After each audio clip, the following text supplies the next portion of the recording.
Elijah Tanner déchira la photographie en deux. Il laissa les morceaux tomber dans la poussière. Sa main à trois doigts ne cessait de trembler. La diligence ne s'était même pas encore complètement arrêtée. Et pourtant, il savait déjà. La femme qui descendait, ses cheveux auburn captant la lumière d'automne, ses épaules droites, comme si elle entrait dans un tribunal et non dans une gare poussiéreuse du Montana. Elle n'était pas ce qu'il avait demandé. Elle n'était pas quelconque. Elle n'était pas de celle qu'on oublie. C'était le genre de femme qui pouvait le briser et le laisser saigner à nouveau. Si vous voulez savoir comment l'histoire d'Ellie et Jules se déroule, abonnez-vous dès maintenant et restez avec moi jusqu'à la fin. Dites-moi en commentaire de quelle ville vous regardez pour que je puisse voir jusqu'où cette histoire voyage. Maintenant, retournons à cet arrêt de diligence où la vie d'Eli Tanner était sur le point d'être bouleversée. Eli se tourna vers son cheval. Fini. Terminé. Il retournerait dans la vallée de Bitterroot, écrirait à l'agence, exigerait un remboursement. Simple, net, sans dégâts. Monsieur Tanner.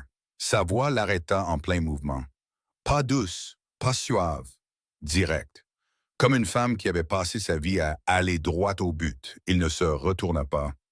Monsieur Tanner, je sais que vous m'avez entendu. Madame, il y a eu une erreur. Vraiment? La mâchoire d'Eli se serra. Il sentait les autres passagers l'observer. Le chef de gare avait cessé de faire semblant de balayer le quai. Deux vieillards sur le banc s'étaient penchés en avant, comme s'ils regardaient un combat de coqs. Il se retourna lentement. Elle était plus proche qu'il ne s'y attendait. Assez proche pour qu'il puisse voir la poussière incrustée dans son manteau de voyage. Les cernes sombres sous ses yeux gris, la peau à vif de ses jointures où elle avait serré quelque chose de dur pendant des jours. 3 jours sur des routes difficiles. 3 jours de mauvaise nourriture et de pire compagnie. Et des secousses de chariot qui transformaient votre colonne vertébrale en supplice. Elle avait l'air épuisée. Elle avait l'air de pouvoir traverser le feu avant de l'admettre. L'arrangement, commença Eli. J'ai été précis sur ce dont j'avais besoin. Vous avez été précis sur ce que vous vouliez. Ce n'est pas la même chose. J'ai demandé quelqu'un de quelconque. Vous avez demandé quelqu'un de sûr. Josie Calloway retira ses gants de voyage, un doigt après l'autre. Ses mains étaient calleuses, des mains de travailleuse. Quelqu'un qui ne vous ferait rien ressentir. Quelqu'un que vous pourriez garder à distance sans que cela ne vous coûte. La gorge d'Élie s'assécha. Vous ne savez rien de moi, absolument rien. Je sais que vous avez perdu 2 doigts à Gettysburg. Je sais que vous gérez seul 600 acres depuis 4 ans. Ce qui signifie que vous êtes soit l'homme le plus travailleur du Montana, soit le plus têtu. Je sais que vous avez écrit 3 lettres à cette agence, et chacune d'elles disait la même chose. Elle s'approcha. N'envoyez personne qui pourrait me faire éprouver des sentiments. Comment savez-vous ce que disaient mes lettres? Parce que Mme Adderley de l'agence me les a lues. Chaque mot. Elle pensait que je devais savoir dans quoi je m'engageais. Eli sentit le sol se dérober sous ses bottes. Alors pourquoi diable êtes-vous venu? Parce que je suis fatigué qu'on me regarde au lieu de m'écouter. La voix de Just ne trembla pas. Parce que tous les hommes de l'Est voyaient ce visage et décidaient que j'étais une décoration. Quelque chose à mettre sur une étagère et à admirer. Et quand il s'est avéré que j'avais des opinions, une colonne vertébrale et un cerveau qui fonctionnaient, ils ont vite perdu tout intérêt.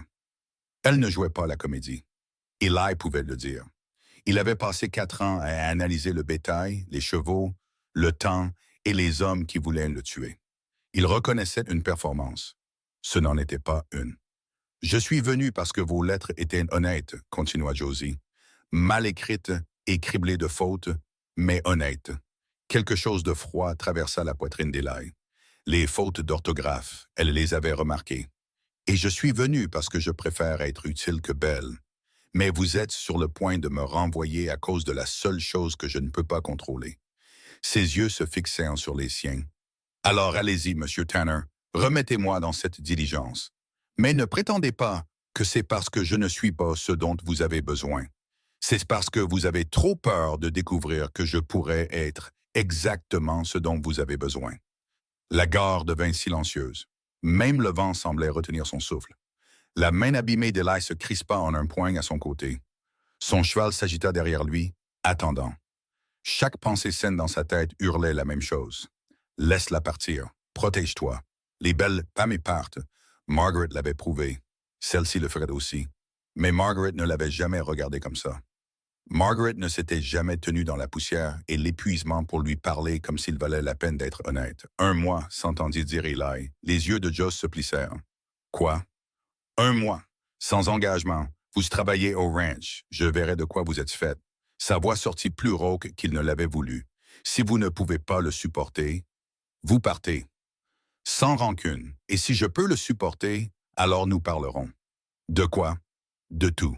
Josie l'étudia comme il avait vu des maquignons étudier de jeunes chevaux, mesurant, calculant, décidant si l'investissement en valait le risque. Je vais vous faire une meilleure offre, dit-elle. 1 mois, je travaille comme n'importe quel ouvrier que vous embaucheriez. Vous ne me traitez pas différemment parce que je suis une femme. Vous n'êtes pas indulgent. Vous ne me protégez pas des tâches difficiles. Elle tendit la main, paume colleuse, doigt fort, et vous arrêtez de me regarder comme si j'étais un problème à résoudre. Eli lui serra la main. Sa poignée était ferme, confiante. La poignée de quelqu'un qui avait déjà conclu des marchés et qui les respectait tous. Mon chariot est là-bas, dit-il. La route est rude. J'en ai connu de plus rudes. Ils ne parlèrent pas pendant les 30 premières minutes. Le chariot cahotait sur les ornières gelées de la route. Josie était assise bien droite à côté de lui, son sac entre ses pieds. Ses yeux parcouraient la terre avec une vive attention. Eli essaya de ne pas la regarder. Il échoua. « Vous me fixez ?» Josie dit. « Je me demandais juste à quoi vous pensiez. Je pense que votre clôture n'a pas été réparée depuis 2 saisons. Je pense que ces poteaux pourrissent par la base, ce qui signifie que votre sol retient trop d'eau. Et je pense que vous avez été si occupé à survivre que vous n'avez pas eu le temps d'entretenir ce que vous avez. » Les mains d'Élie se resserrèrent sur les rênes. « Vous voyez tout ça depuis un chariot en mouvement? Je vois ça parce que j'ai grandi en regardant ma mère gérer un magasin général que tout le monde disait voué à l'échec. Elle m'a appris à regarder un endroit et à voir ce qui est cassé avant de voir ce qui fonctionne. Ça fait gagner du temps. Votre mère semble être une femme coriace. C'était de la personne la plus coriace que j'ai jamais connue. » La voix de Joss changea légèrement, juste assez pour qu'Eli entende la fêlure en dessous. « Elle est morte quand j'avais 14 ans. La fièvre l'a emportée en 3 jours. Les 3 jours les plus rapides de ma vie et les plus lents. Je suis désolé. Ne soyez pas désolé. Soyez utile. » C'est ce qu'elle disait toujours. Josie se tourna pour lui faire face. « Qu'est-il arrivé à votre main? » La lettre disait Gettysburg, mais elle ne disait pas comment. Eli plia sa main gauche abîmée. 3 doigts en moins, les 2 restants cicatrisés et raides. Un obus d'artillerie a frappé notre position. Je chargeais un canon. L'explosion a importé les doigts et m'a mis des éclats d'obus dans la hanche droite. La hanche vous fait-elle encore mal? Chaque jour. Vous marchez mal dessus. Vous favorisez trop le côté droit. Votre dos compense. Vous êtes médecin maintenant? Je suis observatrice. Il y a une différence. Josie détourna le regard. Ma mère avait un mauvais genou. Je l'ai vue marcher de travers pendant 10 ans avant qu'elle ne laisse quelqu'un l'aider. L'entêtement est de famille, je suppose. Ils roulèrent en silence pendant encore 1 mile. Puis Josie reprit la parole. À quel point est-ce grave? Le ranch, vraiment. Eli aurait pu mentir. Il a failli le faire, mais quelque chose dans la façon dont elle lui avait parlé à la gare, brute et sans peur, rendait le mensonge déplacé. Grave. Il dit, « J'ai perdu 40 têtes l'hiver dernier. Je ne peux pas me permettre d'embaucher de l'aide. La grange a besoin de travaux que je ne peux pas faire seul. Et il y a un homme nommé le juge Arlen Cobb qui rachète toutes les petites exploitations de cette vallée. Il veut ma terre pour le chemin de fer. Vous a-t-il fait une offre? 3 fois, chaque fois plus basse que la précédente. Et quand vous avez refusé, les choses ont commencé à mal tourner. Clôture coupée, bétail qui s'égare, livraison de fournitures qui se perdent entre Helena et chez moi. Donc, il vous met de la pression. Il est patient. C'est ce qui le rend dangereux. Il ne vient pas avec des fusils. Il vient avec des avocats, de la patience et assez d'argent pour vous faire attendre. » Josie hocha lentement la tête. « J'ai déjà vu ça. Au Kansas, une compagnie de chemin de fer a essayé de prendre le poste de traite de mon oncle. Même tactique. Pression lente, ruse légale, Rendre la vie si dure que vous vendez juste pour survivre. Que s'est-il passé? Mon oncle s'est battu pendant 2 ans. Il a presque tout perdu. La mâchoire de Joss se serra. Mais il a gardé des archives. Chaque menace, chaque incident suspect, chaque document qui ne collait pas. Et quand il a finalement réussi à convaincre un enquêteur fédéral de l'écouter, tout le stratagème s'est effondré. Votre oncle a gagné. Mon oncle a survécu. Ce n'est pas la même chose que gagner. Le combat lui a coûté sa santé, la plupart de ses économies et son mariage. Mais il a gardé sa terre. Elle fait d'une pause. Il est mort sur cette terre 3 ans plus tard, seul. Mais c'était la sienne. La cabane apparut. Petite, une seule pièce, une cheminée en pierre. Eli regarda Josie l'observer. Les fondations sont solides, dit-elle. C'est ce qui compte. Une seule pièce. J'ai remarqué. Je peux dormir dans la grange en octobre dans le Montana. Josie descendit du chariot. Je prendrai un sac de couchage près du feu. J'ai partagé des quartiers pires que ça avec mes sœurs en grandissant. Elle prit son sac et se dirigea vers la cabane. Elle s'arrêta à la porte, se retourna. Caleb, je veux dire Eli. Elle se reprit, secoua la tête. Je dois vous demander quelque chose et j'ai besoin que vous soyez honnête. Allez-y. Les lettres que vous avez envoyées à l'agence, celles que Mme Adali m'a lues. La voix de Joss baissa. Prudente, précise. Vous ne les avez pas écrites vous-même, n'est-ce pas? La question frappa Ellie comme un coup de sabot en pleine poitrine. Qu'est-ce qui vous fait dire ça? Parce que l'écriture a changé entre la première et la troisième lettre. La première était tremblante, avec de grandes lettres. Le genre d'écriture que fait quelqu'un qui copie des formes qu'il ne comprend pas entièrement. La troisième était fluide, une main entièrement différente. Les yeux gris de Joss restèrent fixés sur les siens. Quelqu'un a écrit les 2 dernières pour vous. Le sang d'Ellie se glaça. 4 ans dans le Montana. 4 ans à le cacher. 4 ans à éviter les avis affichés du magasin général, à prétendre qu'il n'avait pas besoin de lire le journal, à mémoriser les prix en posant des questions désinvoltes au lieu de lire les étiquettes. Son seul secret, la seule honte qu'il portait plus profondément que ses cicatrices, plus profondément que la trahison de Margaret, plus profondément que tout ce que la guerre lui avait fait. Il ne savait pas lire, pouvait à peine écrire son propre nom. « Sam m'a aidé », dit Eli. Les mots sortirent comme des dents arrachées. Samuel Ironhorse gère une petite exploitation à l'est de la mienne. Il avait écrit les 2 dernières lettres, et la première, c'était de la mienne. La voix d'Ellie devint plate. Ça m'a pris 4 heures, et j'ai quand même fait la moitié des mots de travers. Il attendit. La pitié, le dégoût, le réarrangement prudent de son visage en quelque chose qui prétendait ne pas juger tout en jugeant tout. Il l'avait déjà vu. La seule fois où il l'avait dit à quelqu'un, un commerçant de Helena. Celui-ci s'était soudain mis à lui parler plus lentement, plus fort, comme s'il était simple d'esprit au lieu d'être simplement sans instruction. Josie resta silencieuse pendant un long moment. « Mon père ne savait pas lire non plus, » dit-elle enfin. Pas un mot. Il signait de son nom avec un X toute sa vie. C'est pour ça que ma mère tenait le magasin. Il faisait le gros du travail. Elle s'occupait des comptes. Josie posa son sac à l'intérieur de la porte. Il n'était pas stupide. Il était illettré. Il y a une sacrée différence. Et quiconque ne peut pas faire la distinction ne vaut pas votre temps. La gorge d'Ellie se serra. Vous n'allez rien dire d'autre à ce sujet? Que voudriez-vous que je dise? Que ça change quelque chose, ça ne change rien. Je savais déjà par les lettres que vous étiez intelligent. Assez intelligent pour survivre seul ici.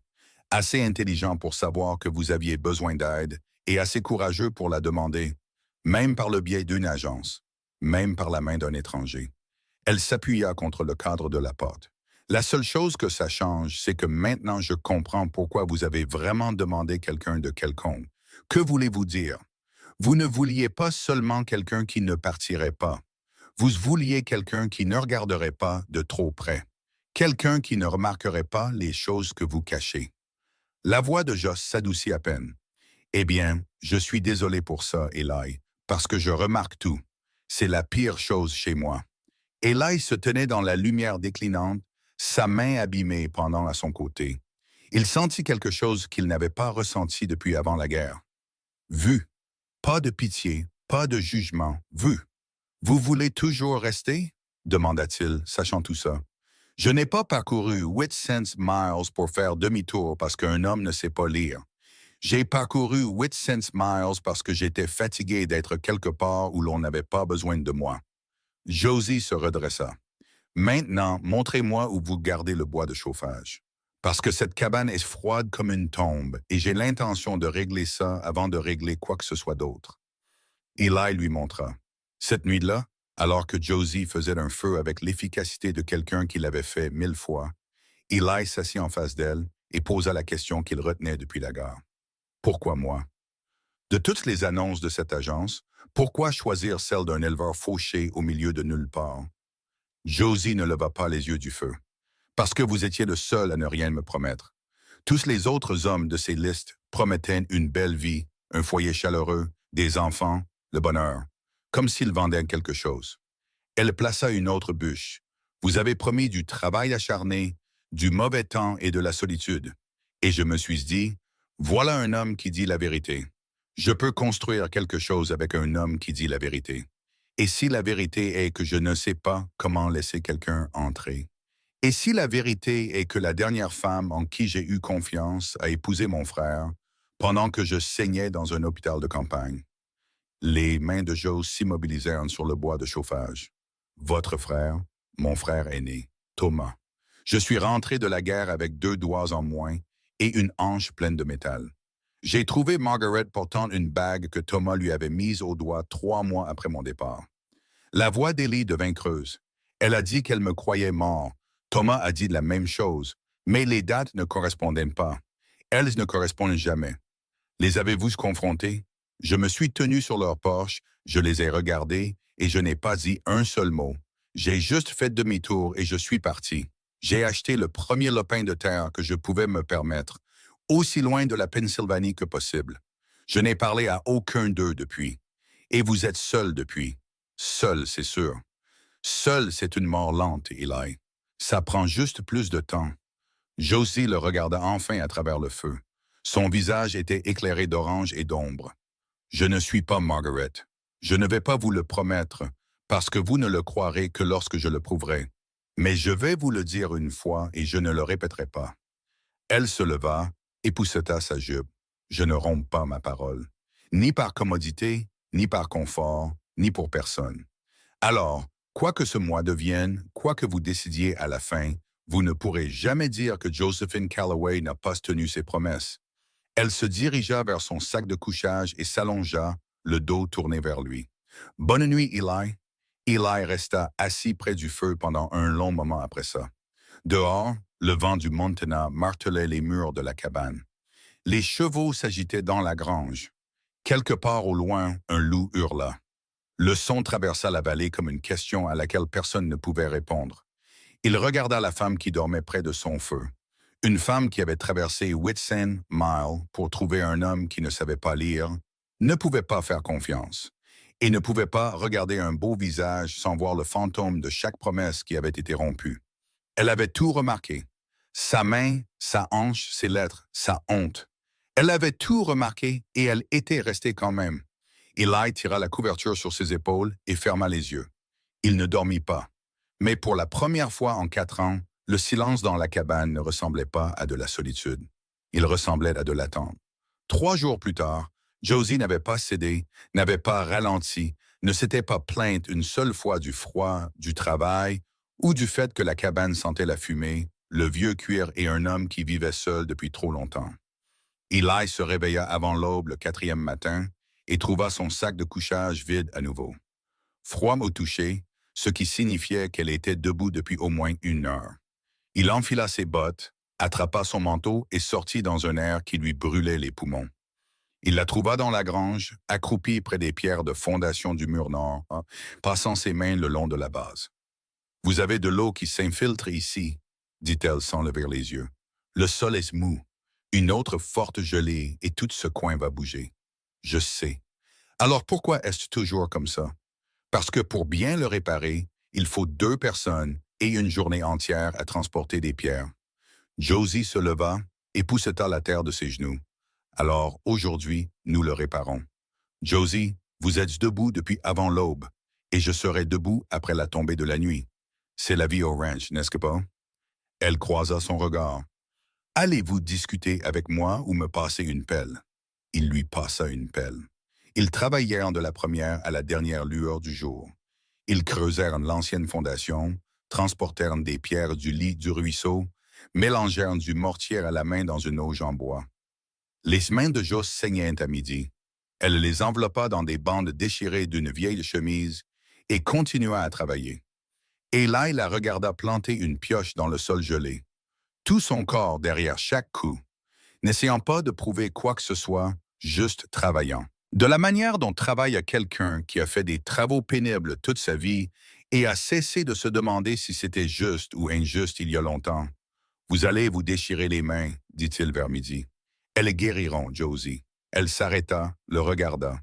Avez-vous déjà eu un ouvrier dont vous vous êtes autant soucié? Je n'ai jamais eu d'ouvrier qui saignait à travers ses bandages avant le déjeuner. Alors, vous n'en avez jamais eu un qui travaillait assez dur. Josie retira la pioche et prépara un autre coup. Ma mère disait que les callosités sont juste votre corps qui apprend ce que vous lui demandez de faire. Donnez-lui du temps. Au crépuscule, le mur nord était solidement étayé. Eli passa sa main le long de la nouvelle ligne de mortier et la sentit se raffermir sous ses doigts. Du bon travail, un travail qui tiendrait. Pas mal, dit-il, pas mal. Josie essora un chiffon au-dessus du seau d'eau. Le sang rendit l'eau rose. C'est 10 heures de transport de pierre en octobre, et tout ce que j'obtiens, c'est pas mal. Quelque chose tressaillit au coin de la bouche d'Eli. Pas tout à fait un sourire. Assez proche pour que Josie le remarque. T'es presque un sourire, Monsieur Tanner? Non, madame. On aurait dit. Le vent a bougé mon visage. Le vent. Josie secoua la tête. Bien sûr. Ils soupèrent en silence. Haricots, porc salé, café assez fort pour décaper la peinture. Josie ne se plaignit pas de la nourriture. Mais le 5e matin, Eli la trouva en train de réorganiser son étagère de provisions avec une sorte de fureur concentrée qui signifiait qu'elle avait des opinions. « Vous mangez comme ça depuis 4 ans? » demanda-t-elle. « Ça me maintient en vie. »« À peine? Vous n'avez pas de fruits secs, pas de légumes racines, rien avec une substance réelle au-delà du sel et de la graisse. » Elle brandit une conserve. « Ce bœuf est plus vieux que certains de vos bovins. Il est bon. C'est un péché contre la nourriture, Eli. » Elle reposa la conserve. « Prochain voyage à Helena, nous achèterons des provisions correctes. On ne peut pas gérer un ranch avec du café et de l'entêtement. Ça a marché jusqu'à présent. Survivre n'est pas travailler. C'est ce que vous continuez à confondre. » Elle se tourna pour lui faire face. « Vous voulez savoir pourquoi vous avez perdu 40 têtes l'hiver dernier? Parce que vous étiez trop épuisé pour suivre le travail. Un homme qui fonctionne avec de la mauvaise nourriture et sans sommeil fait des erreurs, manque les signes, laisse les choses aller. C'est beaucoup de jugement de la part de quelqu'un qui est ici depuis 5 jours. Ce n'est pas du jugement, c'est de l'observation. Et vous savez que j'ai raison parce que vous ne discutez pas. Vous devenez juste silencieux, ce que vous faites quand vous ne voulez pas admettre quelque chose. Eli la fixa. Vous me connaissez depuis 5 jours et vous pensez m'avoir cerné. J'ai les grandes lignes. Les détails prennent plus de temps. Josie lui versa plus de café. Buvait. Nous avons une longue journée. Ils réparèrent la clôture le long de la limite ouest, là où Eli avait perdu du bétail à travers des brèches qu'il avait rafistolées avec du fil de fer et des prières. Josie s'occupait des poteaux pendant qu'Eli étendait du nouveau fil. Ils trouvèrent un rythme sans en discuter. Elle calait. Il martelait. Elle passait au poteau suivant avant qu'il n'ait fini le dernier. « Vous avez déjà fait ça, » dit Eli. Le poste de traite de mon oncle avait un enclos qui devait être réparé chaque printemps. Les chevaux sont plus durs pour les clôtures que le bétail. Votre oncle vous a tout appris. Mon oncle m'a appris à travailler. Ma mère m'a appris à penser. Josie enfonça un poteau plus profondément avec un maillet. Il y a une différence. Beaucoup de gens peuvent travailler dur. Moins savent comment travailler intelligemment. Et vous êtes l'intelligente. Je suis celle qui est encore debout, donc je suppose que ça répond à la question. Le 7e jour, un cavalier apparut sur la crête est. Eli attrapa son fusil avant même que la silhouette ne s'approche. Josie se tint à côté de lui, la main protégeant ses yeux. Doucement, appela le cavalier. « C'est juste moi, Eli. » Eli baissa le fusil. « Sam. » Samuel Ironhorse descendit de cheval avec la lente aisance d'un homme qui avait passé toute sa vie à cheval. Il avait 40 ans, mince, le teint buriné, avec des yeux qui remarquaient tout et une bouche qui disait environ la moitié de ce que ses yeux voyaient. De Song Crow, éduqué dans une école missionnaire dont il ne parlait pas. La seule personne sur le territoire du Montana qui savait qu'Eli Tanner ne savait pas lire. « J'ai entendu dire que tu avais de la compagnie ?» dit Sam. Il regarda Josie. « Madame, Monsieur Ironhorse, juste Sam. » Il se tourna vers Eli. « J'ai aussi entendu dire que Dan Bachum a vendu sa propriété la semaine dernière. Il ne voulait pas. On lui a mis de la pression. » La mâchoire d'Eli se serra. « Cobb. Qui d'autre? Ça fait 4 ranges en 2 ans. Toutes de petites exploitations. Toutes à acheter pour la moitié de leur valeur. » Sam jeta un coup d'œil à la grange. « J'ai remarqué que vous avez réparé la fondation. »« Nous l'avons réparée, dit Josie. Les sourcils de Sam se levèrent. Il regarda Eli. Eli ne dit rien. Sam regarda de nouveau Josie. « Vous avez fait des travaux de fondation. J'ai fait le creusage, le transport et la moitié du mélange de mortier. Eli a fait l'autre moitié. C'est solide, je vois ça. » La voix de Sam portait quelque chose de nouveau, pas de la surprise exactement. Un recalcul. Eli m'a dit qu'il attendait quelqu'un de différent. Eli se dit beaucoup de choses qui ne sont pas vraies. J'y travaille. Josie ne sourit pas, mais ses yeux se réchauffèrent juste assez. C'est vous qui avez écrit ces lettres. Sam se raidit, regarda Eli. Elle a deviné, dit Eli platement. Le premier jour, l'écriture a changé entre la lettre 1 et la lettre 3, expliqua Josie. Ce n'était pas si difficile. Sam resta silencieux un moment. Puis il hocha la tête. Vous êtes perspicace. Je fais attention. C'est différent. Non, madame, c'est la même chose. La plupart des gens ne font ni l'un ni l'autre. Sam se retourna vers Eli. Je suis venu te prévenir. Cobb a un nouvel avocat de l'Est, un homme nommé Prescott. Il a examiné les registres fonciers au bureau de Helena. Pourquoi faire? Chercher des lacunes, des erreurs d'arpentage, tout ce qu'il peut utiliser pour déposer des revendications concurrentes. L'expression de Sam se durcit. Il a fini de jouer la patience. La vente de la propriété de Bachum n'était pas suffisante. Il veut toute la vallée. Les yeux de Joe s'aiguisèrent. Quel genre d'erreur d'arpentage? Les 2 hommes la regardèrent. Mon oncle s'est battu contre une spoliation de terres au Kansas. Elle dit que la compagnie de chemin de fer a essayé de prouver que les limites de sa propriété étaient fausses en déposant un relevé antidaté. C'est une ruse courante. Créer un litige sur papier, bloquer le vrai propriétaire au tribunal pendant des années, le saigner à blanc avec les frais de justice jusqu'à ce qu'il vende. Sam l'étudia pendant un long moment. C'est exactement ce que Prescott a fait. Alors nous devons voir ces registres, chaque relevé, chaque acte, chaque dépôt associé aux propriétés que Cobb a déjà prises. S'il y a un schéma de fraude, ça se verra. Vous pensez pouvoir le trouver? Demanda Sam. J'ai trouvé celui de mon oncle en 3 jours. Et le sien était enfoui sous 6 ans de dossiers de comté par un greffier qui avait été payé pour le perdre. La voix de Joe devint plate. Je sais comment ces gens travaillent.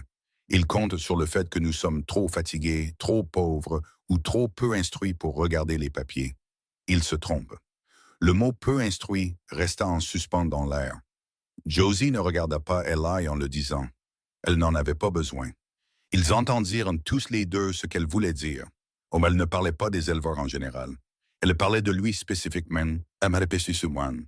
Et elle disait à Sam, sans le lui dire, qu'elle savait et que ça n'avait pas d'importance. Sam comprit. Ses yeux passèrent de Josie à Eli et vice-versa. Quelque chose changea dans son expression. Du respect peut-être, ou du soulagement.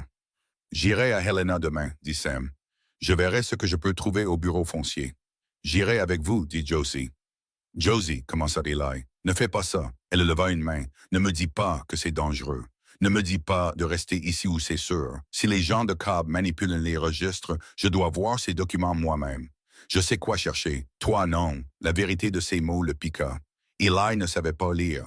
Il ne pouvait pas examiner de documents juridiques. Ne pouvait pas comparer des relevés. Ne pouvait pas repérer une date falsifiée ou une limite de propriété modifiée. Josie le pouvait et ils le savaient tous. Bien, dit Eli. Mais Sam va avec toi. J'allais le faire de toute façon. Sam monta sur son cheval. Je serai là à la première lueur. Il fit une pause, regarda Josie une dernière fois. Vous n'êtes pas ce à quoi je m'attendais. Personne ne s'attend jamais à moi, Sam. C'est mon avantage. Sam faillit sourire. Presque. Puis il partit vers la crête est et disparut. Cette nuit-là, Josie s'assit près du feu avec un morceau de charbon et une planche plate, esquissant quelque chose.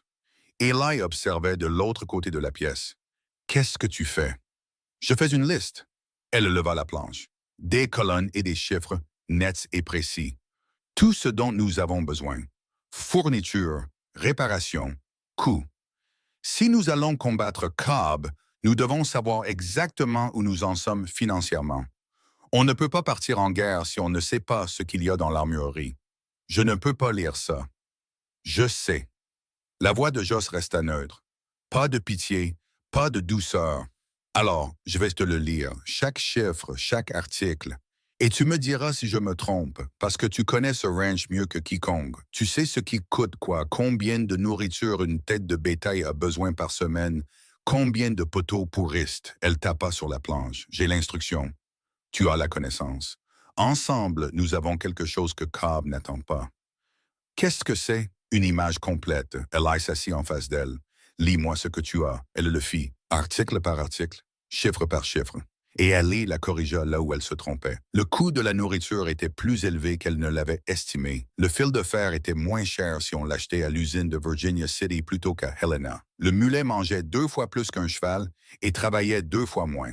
Mais on ne pouvait pas le remplacer car c'était le seul animal capable de gérer le sentier menant au haut pâturage en pleine neige. Ils discutèrent pendant 2 heures. À la fin, Josie avait rempli 3 planches de chiffres, et Eli avait une image plus claire de ses propres finances qu'il n'en avait eu en 4 ans. « Tu perds de l'argent depuis 18 mois, dit Josie doucement. « Je sais. Si rien ne change, tu seras en faillite au printemps prochain, même sans Cobb. Je le sais aussi. Alors pourquoi n'as-tu rien fait? » Eli resta silencieux pendant un long moment. Parce que faire quelque chose signifie demander de l'aide. Et demander de l'aide signifie admettre que je ne peux pas m'en sortir seul. Et admettre que je ne peux pas m'en sortir seul signifie admettre que tout ce que je me suis dit pendant 4 ans était un mensonge. Josie posa le charbon. Que t'es-tu dit? Que je n'avais besoin de personne? Que seul suffisait? Que si je pouvais juste survivre un hiver de plus, une saison de plus, une année de plus, les choses s'amélioreraient d'elles-mêmes. Et est-ce que ça a été le cas? Tu sais que non. Alors laisse-moi t'aider, Eli. Pas parce que tu es faible, parce que tu as porté un poids qui a toujours été destiné à 2 personnes. Les yeux de Joss croisèrent les siens à travers la lueur du feu. Ce n'est pas un échec, c'est juste des maths. Quelque chose dans la poitrine d'Eli se desserra. Pas brisé, desserré comme un poing qui avait été serré pendant des années, se relâchant enfin légèrement. « D'accord, dit-il. D'accord, d'accord, nous faisons ça ensemble. Le ranch Cobb, quoi qu'il arrive. » « Quoi qu'il arrive, répéta Josie.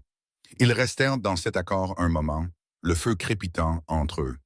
Puis Josie attrapa de nouveau le charbon. « Il y a encore une chose, dit-elle. »« Quoi? » ?»« Sam va m'aider à obtenir ses registres demain.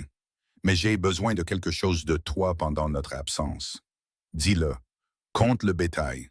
Chaque tête, chaque marque. Note les chiffres. » Les fit d'une pause. « Je veux dire, marque-les. Des entailles sur un bâton, des pierres dans un seau, peu importe comment tu tiens les comptes.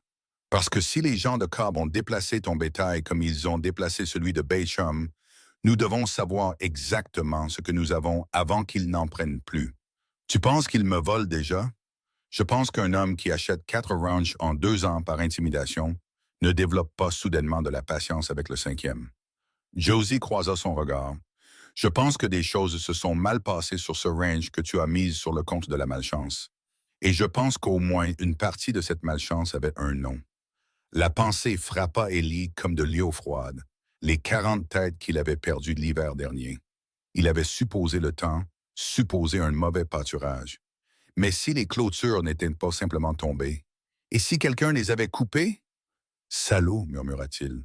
Peut-être.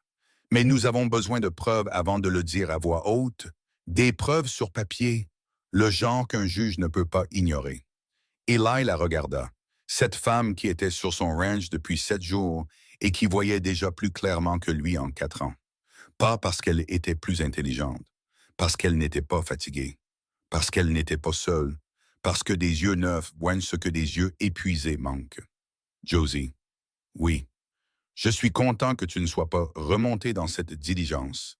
Quelque chose traversa son visage. Rapide, sans garde. Disparu. Moi aussi. Elle s'allongea sur son sac de couchage et se tourna vers le feu.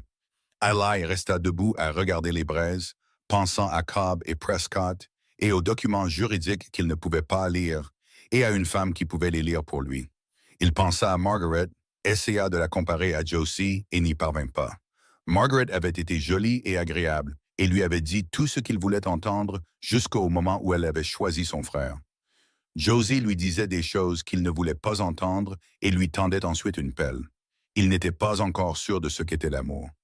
Mais il commençait à soupçonner que cela ressemblait moins à des promesses et plus à se présenter avant l'aube pour extraire des roches d'un sol gelé, avec des mains en sang et sans une seule plainte.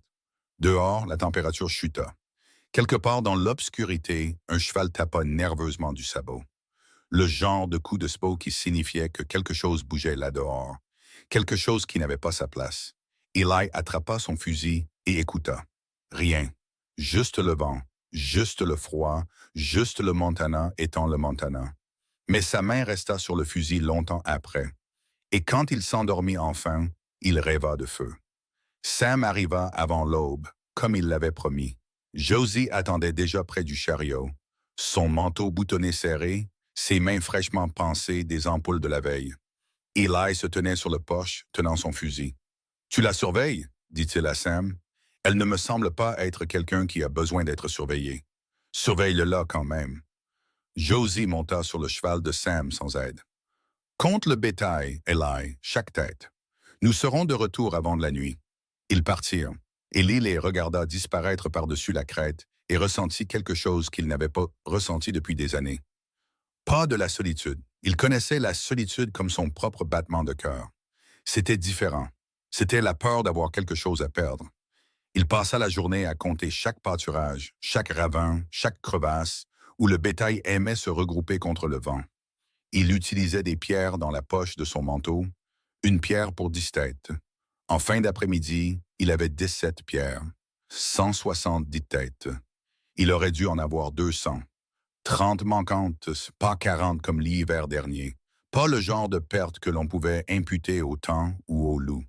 30 têtes disparues silencieusement, proprement, sans une seule clôture brisée ou une trace qu'il puisse trouver. Josie avait raison. Cobb le volait lentement, prudemment, de la manière dont un homme saigne une blessure si progressivement que le corps ne s'en aperçoit pas jusqu'à ce qu'il soit trop faible pour se battre. Ils revinrent au crépuscule. Le visage de Joss lui dit tout avant qu'elle ne dise un mot. « C'est pire que ce que nous pensions, » dit-elle en descendant du cheval de Sam. Elle portait une sacoche en cuir remplie de papier. L'avocat de Cobb a déposé 6 relevés au cours des 18 derniers mois. Tous montrent des limites de propriété différentes des actes d'originaux. Tous déplacent commodément les limites de propriété en faveur de Cobb. La mienne aussi, la tienne surtout. Josie sortit une carte pliée de la sacoche. Selon ce relevé, tes centacres du Nord ne t'appartiennent pas. Jamais. Le relevé dit que cette terre faisait partie d'une parcelle non réclamée que la Montana Land and Timber Company a achetée au printemps dernier. Montana Land and Timber. La société de Cobb, dit Sam doucement, constituée il y a 6 mois. Il en est le seul propriétaire. Le sang d'Eli ne fit qu'un tour. Cette terre est à moi depuis 6 ans. J'ai l'acte de propriété. Tu as l'acte et il a un relevé qui le contredit. Au tribunal territorial, cela signifie une audience. Une audience signifie des avocats. Les avocats signifient de l'argent que tu n'as pas. La voix de Joss resta stable. Mais ses yeux brûlaient. C'est le jeu, Eli. Il n'a pas besoin de prouver que tu as tort. Il a juste besoin de te garder au tribunal assez longtemps pour te briser. Alors que faisons-nous? Nous prouvons que les relevés sont frauduleux. Josie ouvrit la sacoche et étala les papiers sur la table de la cabane. J'ai comparé chaque date de dépôt avec les registres des actes. 3 des 6 relevés étaient datés avant même l'achat des propriétés. C'est impossible, à moins que quelqu'un ne les ait antidatés. Peux-tu le prouver à un juge? Je peux le prouver à n'importe qui avec des yeux. Elle tapa sur un document. Mais j'ai besoin de plus. J'ai besoin des bornes d'arpentage originales, Les marqueurs physiques dansent le sol. Si les gens de Cobb les ont déplacés pour correspondre aux relevés frauduleux, il y aura des preuves. Sol perturbé. De nouvelles bornes coupées remplaçant les anciennes. Ces bornes sont sur ma limite nord, à 3 miles d'ici. Alors nous y allons demain. Josie, si Cobb découvre que nous démantelons son stratagème, il ne restera plus patient. Bien. Josie le regarda. Je préfère affronter un homme en colère qu'un homme calculateur. Les hommes en colère font des erreurs.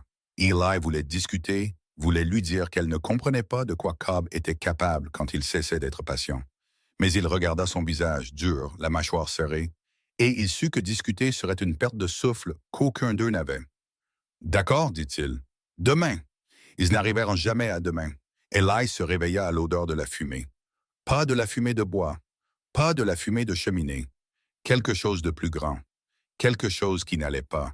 Il fut sur ses pieds avant que ses yeux ne soient complètement ouverts. La cabane, elle était sombre. Le sac de couchage de Josie était vide. Josie. Il entendit sa voix dehors, hurlant. Élie Lagrange. Il se précipita vers la porte. La grange était un mur d'orange. Les flammes grimpaient le long des murs, dévoraient le toit, rugissant avec un son de choses vivantes. La chaleur lui frappa le visage à 30 mètres de distance. Josie était déjà à la porte de la grange, l'ouvrant en grand. La fumée s'échappait. Les chevaux hurlaient à l'intérieur. « Aide-moi » cria-t-elle. Ils travaillèrent ensemble. Eli attrapa le premier cheval. Une grande jument baie, à moitié folle de peur, la traîna dehors par le licol. Josie alla chercher le deuxième. « Le mulet » cria Eli, « dans le box du fond. Il ne viendra pas, je vais le chercher. » Josie, le toit va s'effondrer. Elle était déjà à l'intérieur. Eli sortit le troisième cheval.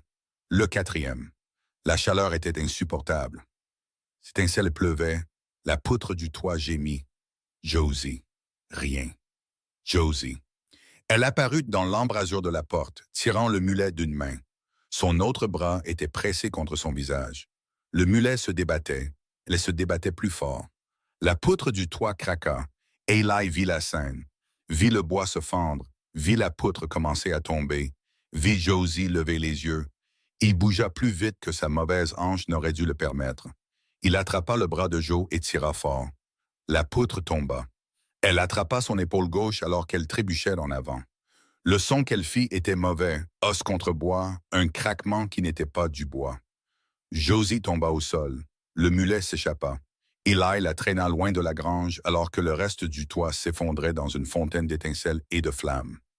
« Josie, Josie, regarde-moi. » Son visage était blanc, blanc de choc.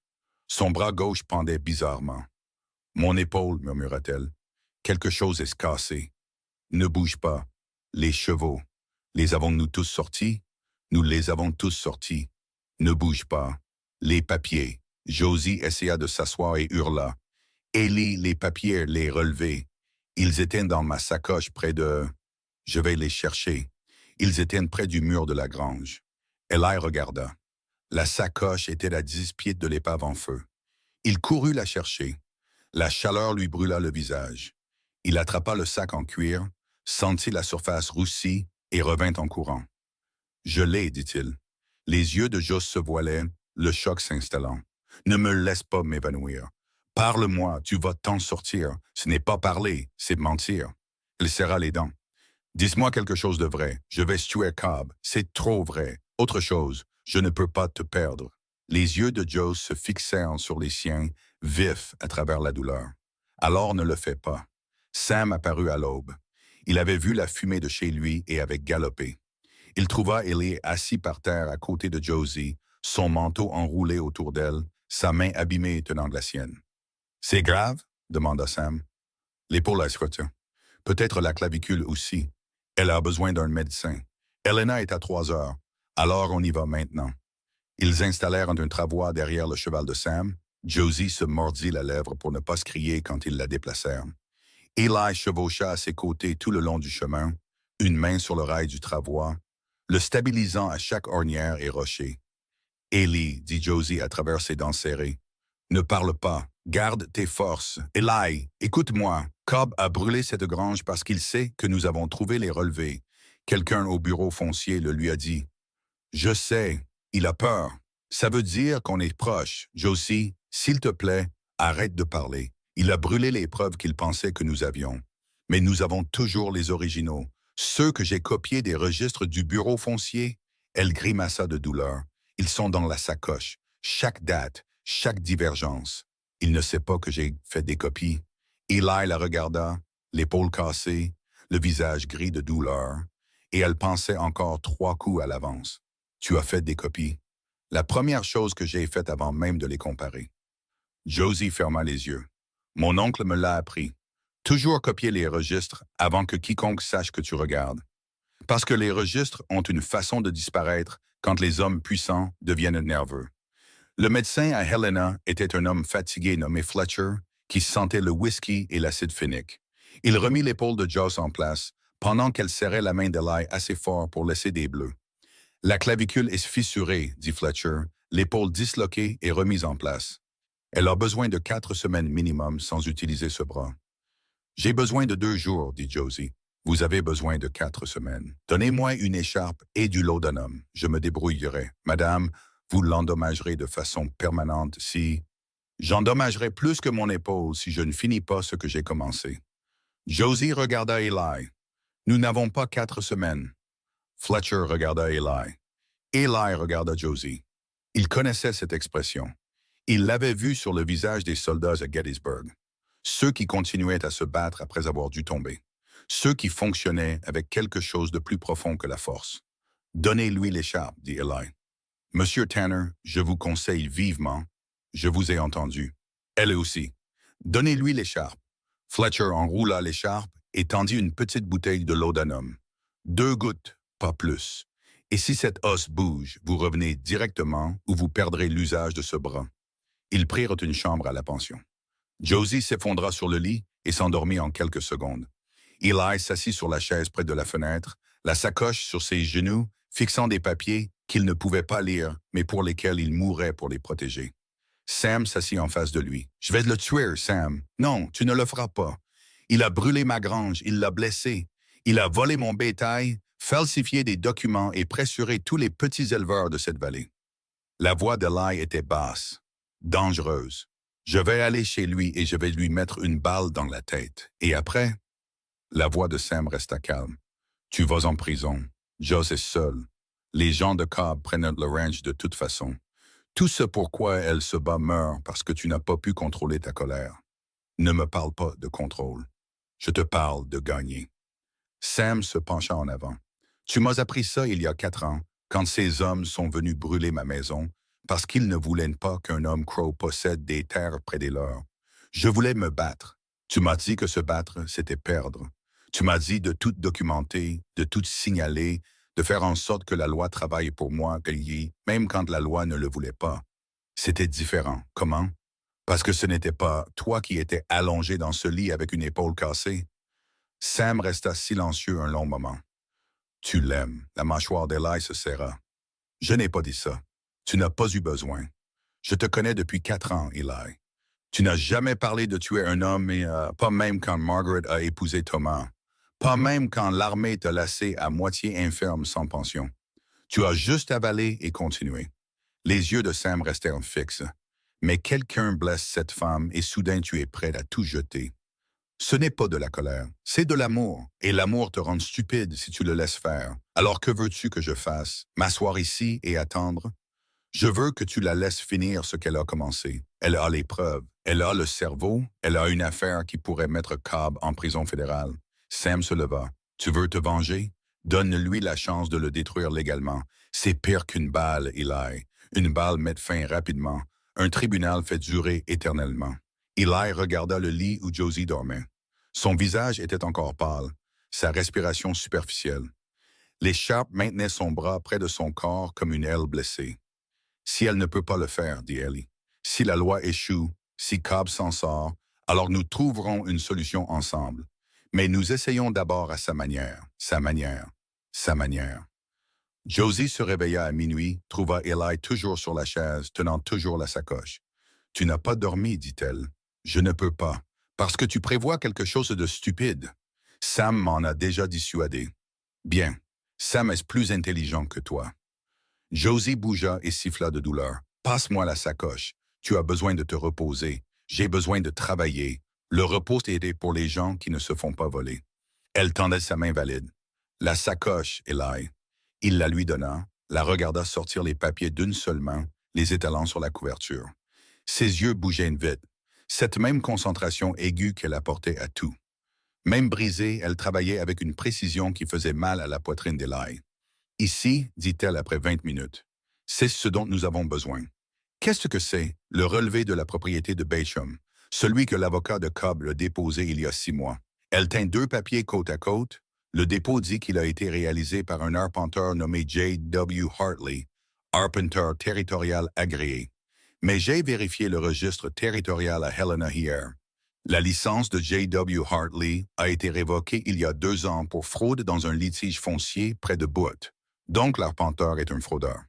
L'arpenteur est un outil. Cobb a engagé un homme qu'il savait capable de produire les résultats pour lesquels il était payé. Et si les relevés de Hartley sont invalidés, toutes les revendications foncières basées sur ces relevés s'effondrent. Toutes les 6, y compris la mienne, y compris la tienne, y compris celle de Basham, y compris celle de chaque éleveur que Cobb a été forcé à vendre sur la base de limites contestées. Josie le regarda. Cela ne sauve pas seulement ton ranch, Eli. Cela rend tout ce que Cobb ait volé. Eli s'assit sur le bord du lit, assez près pour voir les raids de douleur autour de ses yeux, assez près pour voir le feu derrière elle. Comment faisons-nous cela? Nous avons besoin d'une audience publique, pas d'un tribunal à huis clos où l'argent de Cobb achète le résultat. Une audience publique où chaque éleveur de cette vallée peut voir les preuves. La main valide de Just serra les papiers. Nous avons besoin du juge territorial, le vrai, pas les gens de Cobb. Et nous avons besoin que chaque éleveur qui a été pressurisé se lève et dise ce qui lui est arrivé. La plupart d'entre eux ont peur. La plupart d'entre eux sont seuls. C'est différent d'avoir peur. Josie s'adossa à la tête de lit. Quand les gens sont seuls, ils pensent être les seuls à être blessés. Quand ils découvrent que cela arrive à tout le monde, la peur se transforme en autre chose. Quoi? De la colère. Et les gens en colère se battent. Tu sais ça par expérience. Je sais ça du Kansas. Mon oncle a passé 2 ans à penser qu'il était le seul que la compagnie de chemin de fer ciblait. Quand il a finalement parlé à ses voisins, il a découvert qu'ils subissaient tous le même traitement. Même menace, même refus légal, même isolement. La voix de Josie se durcit. En 1 mois, ils avaient une pétition avec 40 signatures.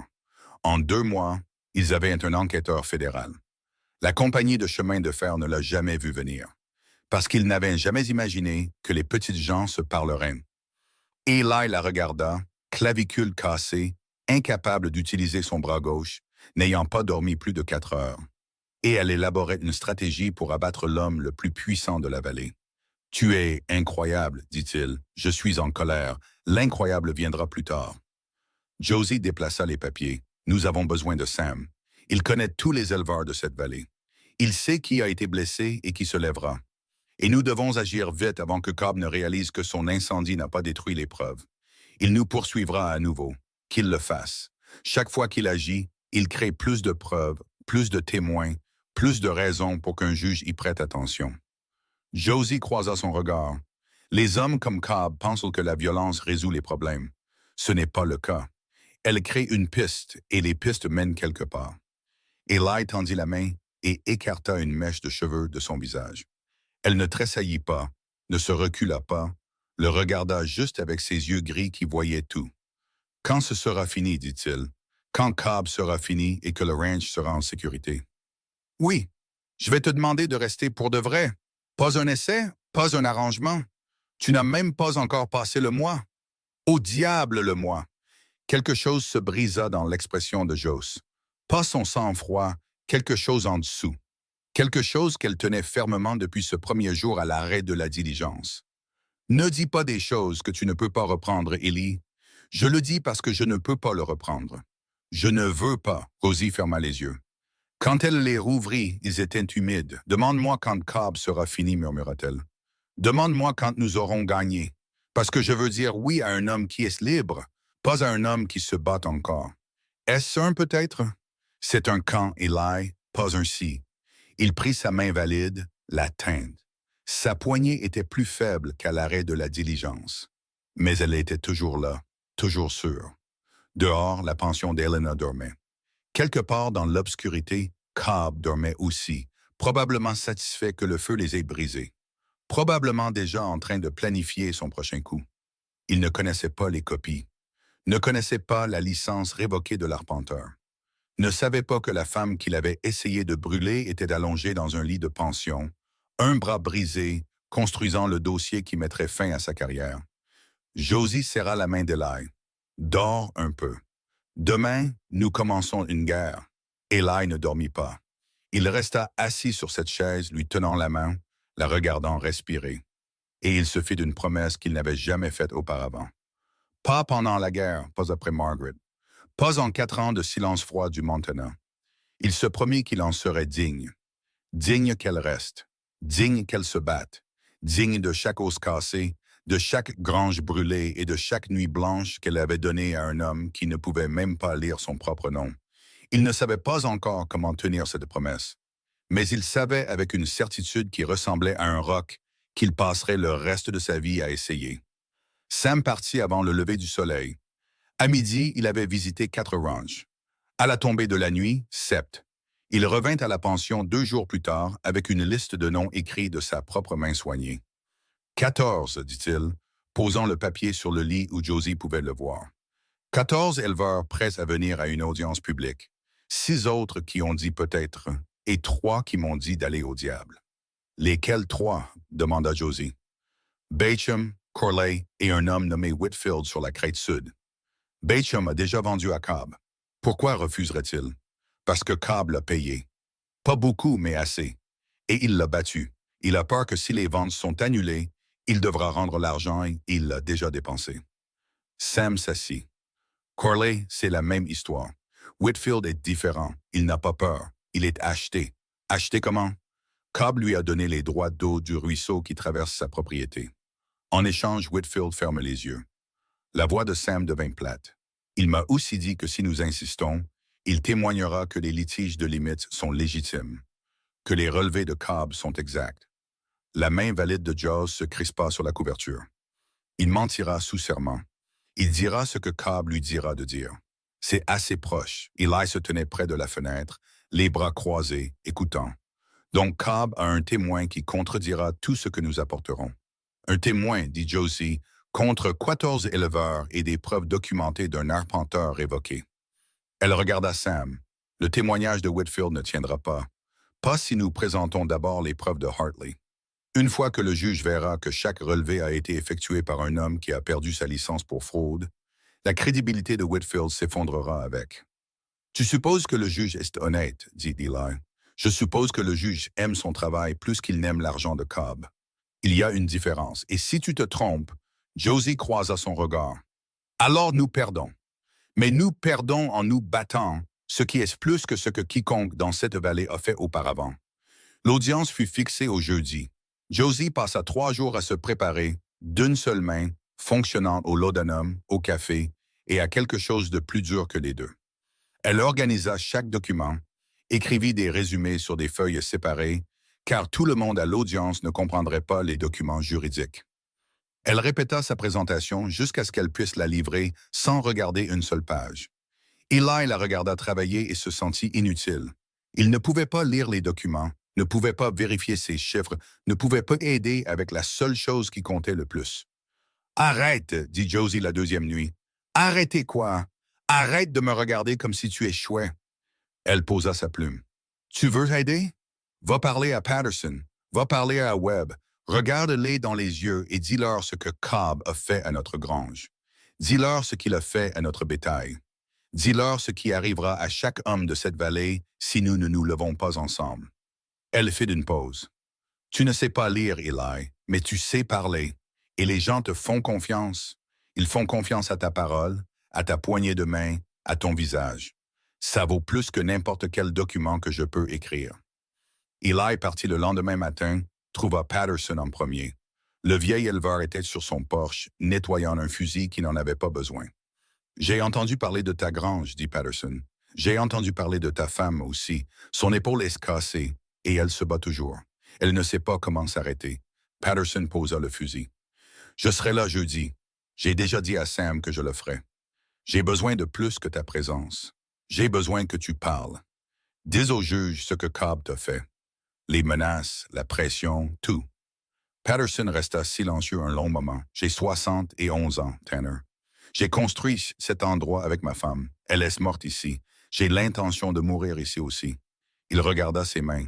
Mais si je me lève et que Cobb gagne quand même, il prendra tout ce qu'il me reste et je mourrai sans rien. Si tu ne te lèves pas, il le prend de toute façon. Juste plus lentement. Au moins, lentement me donne du temps. Du temps pourquoi? Pour regarder ça arriver morceau par morceau. Eli s'approcha.